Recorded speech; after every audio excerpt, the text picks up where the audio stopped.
Louvado seja para todos sempre o nome do nosso Senhor e Salvador Jesus Cristo. Estamos felizes, o Senhor nos concede essa rica oportunidade. Estamos aqui para compartilhar a palavra de Deus, para que possamos crescer juntos, na graça e no conhecimento. Hoje estaremos falando sobre o seguinte tema: nunca é tarde. É isso mesmo, nunca é tarde. Se você deseja saber do que se trata, é só ficar até o final do vídeo, não saia daí. E aproveite para se inscrever no nosso canal, aproveite para apertar no sininho para ter novas notificações e compartilhar para que novas pessoas sejam abençoadas. Vamos abrir as nossas Bíblias? Evangelho de Lucas, no capítulo de número 23, no versículo 38 ao 43. Lucas, no capítulo de número 23, verso de número 38 ao 43, para os que desejarem acompanhar. Diz assim: na cruz, acima da sua cabeça, estavam escritas as seguintes palavras: este é o Rei dos Judeus. Um dos criminosos que estavam crucificados ali insultava Jesus, dizendo: você não é o Messias? Então salve a você mesmo e a nós também. Porém o outro o repreendeu, dizendo: você não teme a Deus? Você está debaixo da mesma condenação que ele recebeu. A nossa condenação é justa, e por isso estamos recebendo o castigo que nós merecemos, por causa das coisas que fizemos, mas ele não fez nada de mal. Então disse Jesus: lembre de mim quando o Senhor vier como rei. Jesus respondeu: eu afirmo a você que isto é verdade. Hoje estará comigo no paraíso. Este foi um dos momentos mais bonitos da Bíblia. O momento em que eu e você podemos ter a oportunidade de sermos salvos. Imagine se Jesus tivesse desistido da morte de cruz. Eu não estaria aqui regozijando, me alegrando por uma grande conquista que nós temos, salvação. Que nós sabemos que o homem pecou. Romanos 3, versículo 23 diz: todos pecaram e afastados foram da glória de Deus. E se por um homem entrou o pecado no mundo, Adão, por outro homem, chamado Jesus, entrou a salvação. Lá em Gênesis 3, no versículo 15, diz que da semente da mulher levantaria um que esmagaria a cabeça dela. Ou seja, Jesus, da semente da mulher, foi levantado para desfazer os projetos de Satanás. Porque o inimigo, ele queria realmente nos ver longe de Deus. O inimigo não estava feliz pela grande criação que foi o homem, que Jesus disse, e isto era muito bom. Deus, ele mencionou que nós éramos a coroa da sua criação, e o inimigo disse: eu vou tentar colocar o pecado no coração deste homem. Infelizmente o homem desobedeceu porque tinha livre-arbítrio. Aí veio Jesus, ele veio através de uma mulher, ele encarnou, ele cresceu. Aos 12 anos de idade ele se destacou como um homem que dava aula para o sumo sacerdote. As pessoas ficavam impressionadas com tanto conhecimento que ele tinha. Se passou 18 anos e aos 30 anos, nessa fase de 12 aos 30 anos, fase de preparação, aos 30 anos de idade, Jesus foi batizado nas águas, batizado no Espírito Santo e começou a exercer seu ministério de ensino, de pregação, de curas e maravilhas. Louvado seja o nome do Senhor Jesus. E é isso que é relatado, a crucificação. O que é que estava escrito na cruz de Cristo? Este é o Rei dos Judeus. Se a gente for observar, Jesus ele não foi condenado pelaquilo que ele fez. Quando alguém comete um crime, essa pessoa é condenada por ter matado, por ter roubado. Mas Jesus, a condenação dele é o Rei dos Judeus. A condenação dele é que muitas pessoas não entendiam o seu ministério, que ele dizia: eu sou Deus, aquele que pode curar, aquele que pode salvar, e eles achavam que era blasfêmia, porque não entendiam que aquele era o Messias. O certo é que diante de Jesus, ou melhor, do lado de Jesus, haviam dois criminosos, no versículo 39, que estavam crucificados e insultavam Jesus. Um deles dizia: você não é o Messias? Fez a pergunta ao mestre. Então salve a você mesmo e a nós também. Eu digo que aquele momento foi um momento em que ele se deixou ser usado pelo inimigo. Porque se Jesus tivesse, porque ele tem esse poder, naquele momento ele poderia ter se salvado os ladrões e pronto, a gente estaria perdido. Mas eles não entendiam o projeto maior, que a cruz dava salvação para a humanidade. Foi por isso que eu digo, foi parecido com aquilo que aconteceu com Pedro. Pedro também chegou e disse para Jesus: por que tu não tem piedade de ti mesmo? Esquece dessa história de morrer na cruz.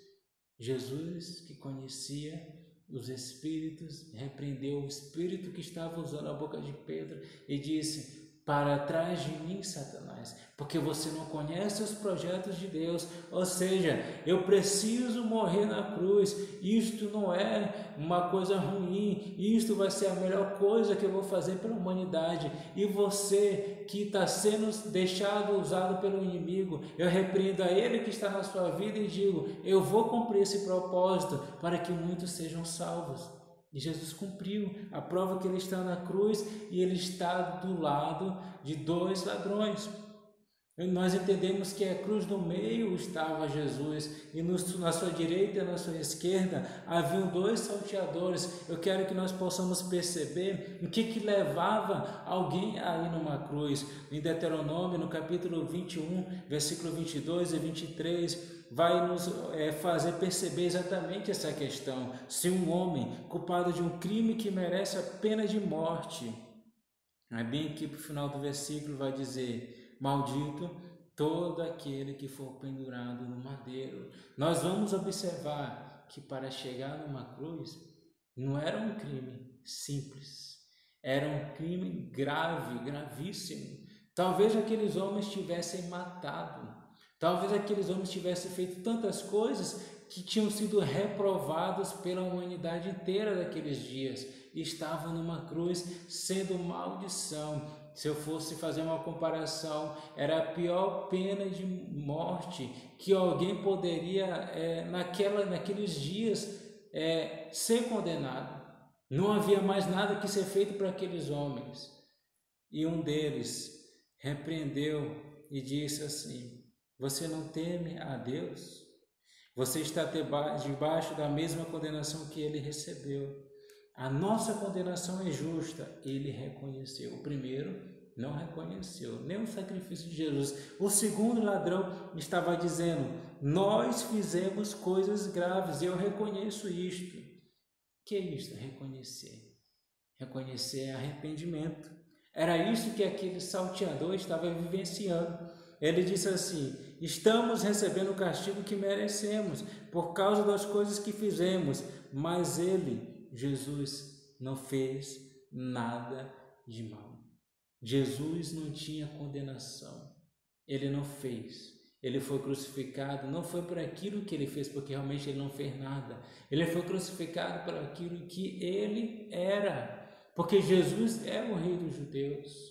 Jesus é o rei dos brasileiros, Jesus é o rei dos europeus. João no capítulo 1 diz: ele veio para aqueles que eram seus, porém os seus não lhe receberam, mas nós que o reconhecemos, que nos esforçamos para viver para ele, somos filhos de Deus. Nós cremos no seu nome e estamos cada dia buscando a santificação para em breve se encontrar com o Senhor nos ares. Então, amados, nós observamos que aquele ladrão teve uma postura diferente. No versículo 42 ele disse: Jesus, lembre de mim quando o Senhor vier como rei. Algumas versões diz: lembra-te de mim quando chegares no paraíso. Redobre sua atenção nesta hora. Talvez se fosse eu e você, nós acharíamos injusto dar uma chance àquele homem que diante de toda a sociedade estava reprovado, não tinha mais jeito. As autoridades tiveram que fazer isso porque foi a única medida. Talvez eles não tivessem mais chance de viver como pessoas normais e de viver no convívio das pessoas pelos crimes bárbaros que cometeram. Mas Jesus, ele sabe quando o homem se arrepende de verdade. Eu posso provar dentro da Bíblia. Zaqueu, cobrador de impostos, pessoa muito mal vista pela sociedade da sua época, porque diziam que ele defraudava o povo. Ele passou um dia com Jesus, porque quem passa uma hora com Jesus, quem se encontra com Jesus nunca mais é o mesmo. Zaqueu ouviu essa palavra que você está ouvindo e ele disse: Senhor, eu estou errado. Eu digo, se algum dia eu defraudei alguém, eu quero retribuir até 4 vezes mais. Eu peço que você nem respire nesta hora. É possível alguém enganar a Jesus? Não. Jesus, ele é o dono da verdade. Se aquele homem tivesse mentindo, Jesus, ele não pegaria e diria para aquele homem: hoje entrou salvação para esta casa, porque este também é filho de Abraão. Jesus não diria isso só por dizer, só para passar uma boa imagem, não. Jesus, ele disse isso porque Zaqueu verdadeiramente tinha se arrependido. E nós, que temos ouvido a palavra de Deus todos os dias, temos verdadeiramente nos arrependido?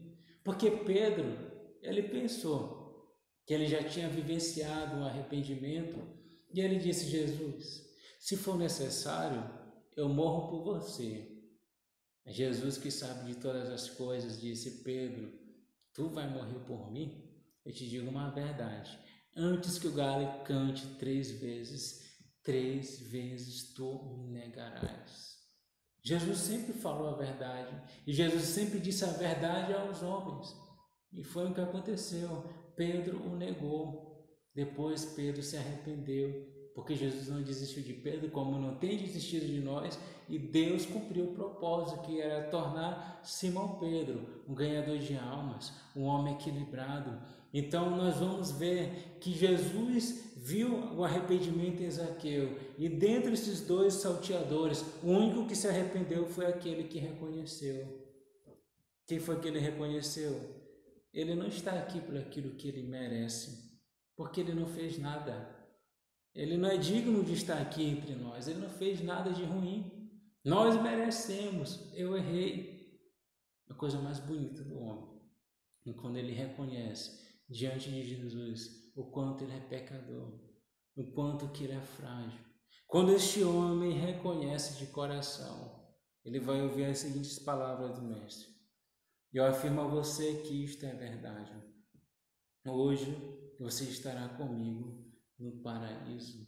Porque Jesus poderia dizer: não, você está aqui porque não tem mais jeito para a sociedade. Então você vai morrer e não vai para o paraíso, o céu. Aquele salteador foi para o céu e que privilégio ele teve. Ele chegou no paraíso e se encontrou logo com Jesus. Imagina só, no último instante da sua vida, ele se arrependeu. No último instante da sua vida, ele foi salvo. O que nós podemos aprender? Qual é a maior lição que nós podemos extrair para nós? Simples, nunca é tarde. Nunca é tarde para eu e você se arrepender. Não importa o pecado. É claro que se pecamos, vamos colher as consequências do pecado. Se Deus não perdoou nem a Davi, que ele pecou, era segundo o coração de Deus, e ele teve que colher as consequências daquele pecado, imagine nós, que estamos longe, muitas vezes, de ser segundo o coração de Deus. O certo, amados, é que Deus, ele nunca desiste de nós. Se for necessário, ele dá 1 milhão de oportunidades para que o homem se arrependa, porque o que Jesus mais quer é levar o homem ao paraíso. Então, nunca é tarde para se arrepender. Como está a nossa vida com Deus? Estamos perto de Jesus? Continue vivendo uma constância de arrependimento. Estamos longe de Jesus? Se arrependa, volte a estar perto dele. Se você nunca entregou-se a Jesus, se você nunca se arrependeu dos seus pecados, lembre-se, o tempo é agora, o momento se chama hoje. E nunca é tarde para fazer isso, mas também não deixe com que as oportunidades venham a passar, porque nós não sabemos o dia de amanhã. Arrependa-se hoje. Arrependa-se agora. E você, assim como aquele ladrão, se encontrará com Jesus no paraíso, se nós vivermos um verdadeiro arrependimento. Uma vez eu vi uma história de um homem de Deus muito usado pelo Senhor no século passado. Ele disse assim: eu não cheguei no céu pelas muitas almas que eu ajudei a estar mais perto de Deus. Eu cheguei aos céus porque, assim como o ladrão da cruz, eu tomei aquele pensamento de todos os dias dizer: Senhor, se hoje eu me entregar a Ti, ou se hoje essa minha vida aqui acabar, lembra-te de mim quando chegar no paraíso, não deixe eu me perder. Precisamos nos arrepender todos os dias, como aquele ladrão da cruz, porque na verdade Jesus ele não desiste do homem. Eu queria dizer apenas mais uma questão. Se tem algo lá no paraíso que define o paraíso propriamente dito, se chama surpresa. Quem que, por exemplo, antes de esse homem morrer, ele morreu numa cruz, assim como Jesus morreu do lado de 2 salteadores. Quem morreu antes deste homem ser crucificado e pensou no seu coração: para este homem não tem mais jeito? Pensou que ele nunca estaria no céu, mas aquele homem se arrependeu. Ou seja, aquele homem, mesmo que no seu último segundo, ele teve o privilégio de estar do lado de Jesus e Jesus o levou para o céu, porque Deus, ele sempre dá a chance para as pessoas. É por isso que precisamos pregar o Evangelho, porque essa palavra fica no coração das pessoas, no meu coração, e a pessoa vai chegar no momento e lembrar-se. Pode ser na agonia da morte, alguém vier e se arrepender. Pode ser naquele momento de quase que chegando na eternidade, a pessoa confessar a Jesus e Deus perdoar e dizer também como aquele ladrão: hoje, daqui a pouco, tu estarás comigo no paraíso. É por isso que eu preciso pregar a palavra de Deus e enfatizar: nunca é tarde, nunca é tarde para nós nos arrependermos. Nunca é tarde para vivermos uma vida de santidade. Nunca é tarde para se preparar para o arrebatamento. Fique com essa palavra. E que o Senhor Jesus continue nos abençoando hoje e para todo sempre. Amém.